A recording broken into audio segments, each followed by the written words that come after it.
ఆంధ్రప్రదేశ్ రాష్ట్రాన్ని శుభ్రపరచడంలో సహాయం చేస్తుందని నమ్ముతూ ఈ రోజు నుండి నా తోటి వారికి కూడా స్వచ్ఛత కొరకు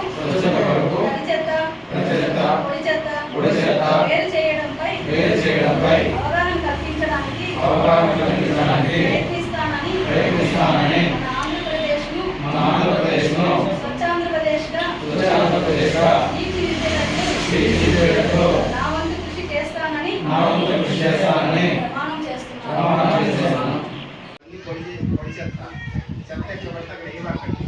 ఎస్పెషల్లీ మీరు మిడ్ డే మీల్స్ అప్పుడు తిని వేస్ట్ చేసి తడిచేస్తారు. ఆ మిడ్ డే మీల్స్ అప్పుడు మీకు చిన్న కరివేపాకు తీయకూడదు. కొన్ని టమాటో తొక్కలు అవి ఉంటాయి కదా, అవి ఆ డస్ట్బిన్లో వేయాలి. ఈ డస్ట్బిన్లో ఏం వేయాలి? వేస్ట్ పేపర్స్, అది పొడి చెత్త. అక్కడ ఉంది తడి చెత్త.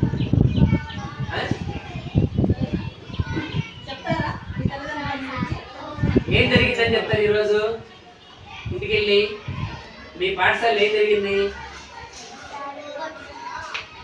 ప్రతి 3వ శనివారము ఇల్లు క్లీన్ చేసుకోవాలంట.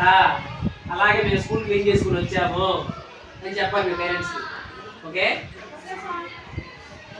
Thank you madam.